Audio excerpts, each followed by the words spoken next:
Hi, once again welcome back to InfoPoint YouTube channel. ಆತ್ಮೀಯ ವೀಕ್ಷಕರೇ, ಈ ವಿಡಿಯೋದಲ್ಲಿ ನಾವು ಆನ್ಲೈನ್ ಮೂಲಕ 2002 ಮತದಾರರ ಪಟ್ಟಿಯನ್ನು ಡೌನ್ಲೋಡ್ ಮಾಡುವ ವಿಧಾನ ಹಾಗೂ 2002ರಲ್ಲಿ ಇದ್ದಂತಹ ಮತದಾರರ ಹೆಸರನ್ನು ಯಾವ ಥರ ಸರ್ಚ್ ಮಾಡಬೇಕು ಎನ್ನುವ ಬಗ್ಗೆ ತಿಳಿದುಕೊಳ್ಳೋಣ. ಸೊ ಕ್ರೋಮ್ ಬ್ರೌಸರ್ನಲ್ಲಿ CEO ಕರ್ನಾಟಕ ಎಂದು ನೀವು ಟೈಪ್ ಮಾಡಿ ಈ ಥರ ಸರ್ಚ್ ಮಾಡಿದಾಗ CEO ಕರ್ನಾಟಕದ ಒಂದು ವೆಬ್ಸೈಟ್ ಇಲ್ಲಿ ಲಭ್ಯವಾಗುತ್ತದೆ. ಸೊ ಅದನ್ನು ಕ್ಲಿಕ್ ಮಾಡುವ ಮೂಲಕ ಓಪನ್ ಮಾಡಿ ತಾವು ನೋಡ್ತಾ ಇರ್ಬೋದು ಮುಖ್ಯ ಚುನಾವಣಾಧಿಕಾರಿ ಕರ್ನಾಟಕ. ಸೊ ಈ ಒಂದು ವೆಬ್ಸೈಟ್ ಇಲ್ಲಿ ಓಪನ್ ಆಗಿದೆ. ಈ ಒಂದು ಹೋಮ್ ಪೇಜ್ನಲ್ಲಿ ಕೆಳಗಡೆ ನೀವು ಸ್ಕ್ರಾಲ್ ಡೌನ್ ಮಾಡಿ ಇಲ್ಲಿ ಒಂದು ಟೈಟಲ್ಸ್ಗಳು ಬರುತ್ತವೆ. ಸೊ ಇಲ್ಲಿ ಒಂದು ಮೆನು ಬಾರ್ ಇದೆ. ಇಲ್ಲಿ ಇನ್ಫಾರ್ಮೇಷನ್ ನೀವು ನೋಡ್ತಾ ಇದ್ದೀರಲ್ಲ, ಐ ವಾಂಟ್ ಟು ಎನ್ನುವ ಈ ಆಪ್ಷನ್ನಲ್ಲಿ ಫಸ್ಟ್ ವ್ಯೂ ಎಲೆಕ್ಟರಲ್ ರೋಲ್ಸ್ ಎನ್ನುವ ಆಪ್ಷನ್ ಮೇಲೆ ನಾವು ಕ್ಲಿಕ್ ಮಾಡಿದಾಗ, ಸೊ ಈ ಬಟನ್ ಮೇಲೆ ನಾವು ಕ್ಲಿಕ್ ಮಾಡಿದರೆ ಇದರಲ್ಲಿ ಎರಡನೇ ಆಪ್ಷನ್ ನೀವು ನೋಡ್ತಾ ಇದ್ದೀರಾ, electoral roll 2002 electoral roll. So ಇದರ ಮೇಲೆ ನಾವು ಕ್ಲಿಕ್ ಮಾಡುವ ಮೂಲಕ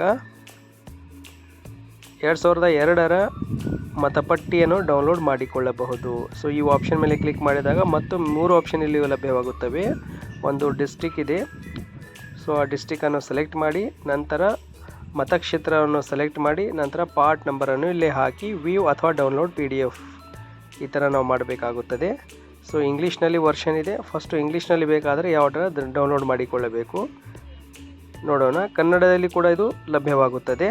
ಓಕೆ, ಈ ಒಂದು ಮತಕ್ಷೇತ್ರದಲ್ಲಿ ಇರುವಂತಹ ಪಾರ್ಟ್ ಸಂಖ್ಯೆಯನ್ನು ಹಾಕಿ ಡೌನ್ಲೋಡ್ ಮಾಡಿಕೊಳ್ಳಬೇಕು. ಈ ಥರ ಡೌನ್ಲೋಡ್ ಮಾಡಿಕೊಂಡಾಗ ಇಲ್ಲಿ ಒಂದು ಮತಪಟ್ಟಿ ಲಭ್ಯವಾಗುತ್ತದೆ. ಸೊ ಒಂದು PDF ರೂಪದಲ್ಲಿರುತ್ತದೆ. ಇದನ್ನು ನಾವು ಡೌನ್ಲೋಡ್ ಮಾಡಿಕೊಳ್ಳಬೇಕು. ಇದೇ ತರಹ 2002ರಲ್ಲಿ ಇರುವಂತಹ ಮತದಾರರ ಹೆಸರನ್ನು ಹುಡುಕಬೇಕಾದರೆ ಸೊ ಇದಕ್ಕೋಸ್ಕರ ಮತ್ತೊಮ್ಮೆ ನೀವೇನಿದೆ ಇದೇ ವೆಬ್ಸೈಟ್ನಲ್ಲಿರುವಂತಹ search your name in 2002 electoral roll. So ಇದರ ಮೇಲೆ ನಾವು ಕ್ಲಿಕ್ ಮಾಡಿದರೆ ಇಲ್ಲಿ ಮತ್ತೊಂದು ಪೇಜ್ ಓಪನ್ ಆಗುತ್ತದೆ. Search by details or name or relative names or EPIC number. So ಇದು ಒಂದು ಡೀಟೇಲ್ಸನ್ನು ಹಾಕಿ ನಾವು ಸರ್ಚ್ ಮಾಡಬಹುದು. ಸೊ ಡಿಸ್ಟ್ರಿಕ್ಟ್ ಸೆಲೆಕ್ಟ್ ಮಾಡಿ ಈ ಥರ ಡಿಸ್ಟ್ರಿಕ್ಟ್ ಸೆಲೆಕ್ಟ್ ಮಾಡಿ ನಂತರ ಮತಕ್ಷೇತ್ರ ಯಾವುದಿದೆ ಅದನ್ನು ಸೆಲೆಕ್ಟ್ ಮಾಡಿ ನಂತರ ಎಂಟರ್ ಡೀಟೇಲ್ಸ್. ಸೊ ವೋಟರ್ ಮತದಾರರ ಡೀಟೇಲ್ಸನ್ನು ಹಾಕಿ ನಾವು ಸರ್ಚ್ ಮಾಡಬಹುದು.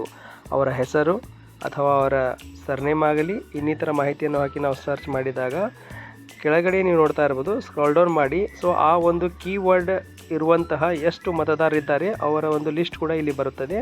ಸೊ ಇದು ಇಂಗ್ಲೀಷ್ನಲ್ಲಿದೆ. ನಮಗೆ ಕನ್ನಡದಲ್ಲಿ ಬೇಕಾದರೆ ನಾವು ಇದನ್ನು ಕನ್ನಡದಲ್ಲಿ ಕೂಡ ತೆಗೆದುಕೊಳ್ಳಬಹುದು. ಅದಕ್ಕೋಸ್ಕರ ಇಲ್ಲಿ ಟಾಪ್ನಲ್ಲಿ ಮೇಲೆ ಇರುವಂತಹ ಕನ್ನಡ ಎನ್ನುವ ಈ ಒಂದು ಬಟನ್ ಮೇಲೆ ಕ್ಲಿಕ್ ಮಾಡುವ ಮೂಲಕ ಮತದಾರರ ಹೆಸರನ್ನು ಕನ್ನಡದಲ್ಲಿ ನಾವು ವೀಕ್ಷಿಸಬಹುದು. ಜಿಲ್ಲೆಯನ್ನು ಸೆಲೆಕ್ಟ್ ಮಾಡಿ ನಂತರ ಮತಕ್ಷೇತ್ರವನ್ನು ಇಲ್ಲಿ ಸೆಲೆಕ್ಟ್ ಮಾಡಬೇಕಾಗುತ್ತದೆ. ಇದೇ ರೀತಿ ಆ ಮತಕ್ಷೇತ್ರದಲ್ಲಿರುವಂಥ ನಿಮಗೆ ಬೇಕಾದ ಕೀವರ್ಡನ್ನು ಹಾಕಿ ನೀವು ಸರ್ಚ್ ಮಾಡಿದಾಗ ಈ ಕೀವರ್ಡ್ಗೆ ಸಂಬಂಧಿತ ಎಲ್ಲ ಮತದಾರರ ಪಟ್ಟಿ ನಿಮ್ಮ ಮುಂದೆ ಲಭ್ಯವಾಗುತ್ತದೆ. ಈ ಥರ ಉಪಯುಕ್ತ ವಿಡಿಯೋಗಳಿಗಾಗಿ ನಮ್ಮ ಚಾನಲನ್ನು ಲೈಕ್ ಮಾಡಿ, ಸಬ್ಸ್ಕ್ರೈಬ್ ಮಾಡಿ, ನಂತರ ಶೇರ್ ಮಾಡಿ. ಧನ್ಯವಾದಗಳು.